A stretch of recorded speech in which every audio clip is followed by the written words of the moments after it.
Hey guys, Manoj Agarwal here. Just quickly wanted to chat about this mentality of victimhood. I've been talking to a lot of entrepreneurs, a lot of business owners, CEOs, leaders. A lot of people are under stress, and one common theme I hear over and over again is why is this happening to me? Why is this happening to us? Why is the world conspiring against us, or why is the virus conspiring? Whatever a version of this is going on, maybe in your head. So that's what I want to talk about. uh, some people may have lost their jobs, some people are looking at closing down their businesses, losing life savings. All this is happening. But the key point here is, rather than asking, why is this happening to me, why is my business closing down, why am I losing my job, why is my supply chain getting hit, we need to understand the cause and effect. We need to understand that a lot of what happens to us, we need to take responsibility for that, personal responsibility. At the end of the day, you must have heard of this term butterfly effect, where we do certain things in one part of our lives, but the effect of that is felt elsewhere. So what do I mean by that? We've been hearing these alarm bells about global warming. Last year, a huge portion of Amazon forest was destroyed. Australia, we had huge forest fires. Almost half a billion to 1 billion animals were burned alive, right? So all these things were happening, and you can imagine that these were causing a lot of imbalance in nature. And when nature sort of does its work, it needs to restore that balance. And how it does it, it's highly unpredictable, right? So obviously, all these things are happening. We are destroying nature, we are destroying forest, we are waging war against each other. But none of this really affects us, because this is far away in some foreign land. It doesn't really affect us, right? So we don't really care about that, and we don't really change our behavior.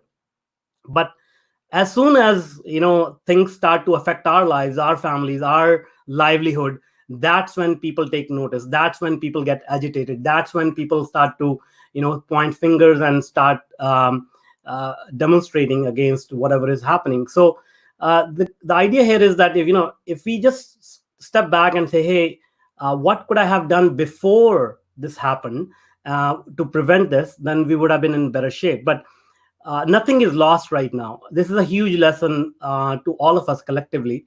So rather than pointing fingers, rather than saying, okay, this was caused by this country, this was caused by somebody eating this, whatever the case is, or we are getting unemployed by government action or whatever, let's try to understand. Let's try to take personal responsibility. Let's try to see what can we do now that we are in this situation. What are the actions we can take moving forward? How can we understand what are our core strengths and weaknesses? What are the things that will be applicable in the new world? What skills we can acquire right now? Because what, we have been under lockdown for more than 45 days. So how many of you acquired a new skill? How many of you sat down and said, what, I'm not going to binge watch Netflix today, but I'm going to open up at that book that has been laying on my bookshelf for a while, and I wanted to read it, learn from it. These are the best times you could do that. How many people have you contacted? How many conversations have you had? Because a lot of people, are going through distress, similar situation, and it has never happened before that everybody is having a similar experience. So this is a very good time to reach out to friends, families, family members you haven't talked to in a long time, and just say, okay, what is going on? How are you dealing with all this, right? So these are the things that you should be doing, utilizing your time, rather than wondering what is going to happen, because that is not going to serve any purpose whatsoever.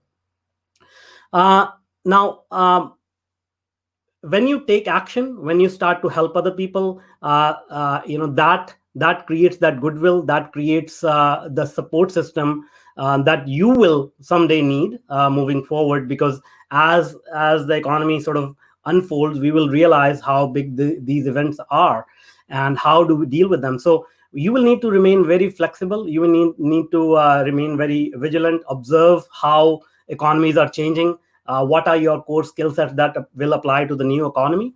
And as the new economy opens up, you will need to make sure that you have some sort of a trustworthy image in the public's mind, in your peers' minds, that when they think of you, do they think of you as a reliable person who can deliver solutions, or do they think of you as somebody who may who may not be able to cope with the stress that is going to come, or that is already happening, right?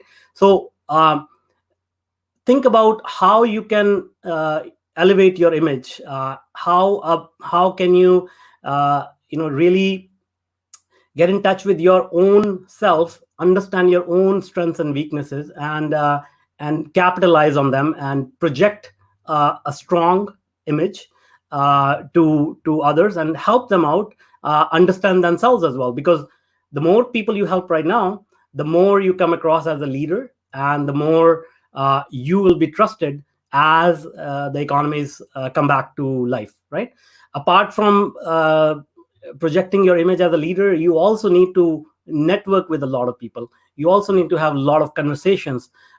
So do these things, and the effects of these steps are multiple. One, you don't feel isolated because you're having so many conversations. You're understanding what the world is going through. You're understanding what other people are going through. In many cases, you'll find that after talking to some people, you'll find you are in a much better position than a lot of people out there, right? So once again, I started off this conversation by saying, how when things are not affecting our lives directly, we don't really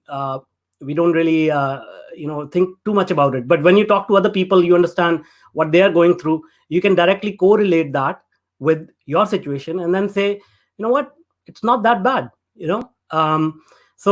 So my message here is, don't get bogged down by thinking these negative thoughts. Take action. Try to understand what is going on. Reach out for help. Talk to other people. Provide more help to other people as well, and build this community, because this is what is going to carry us through.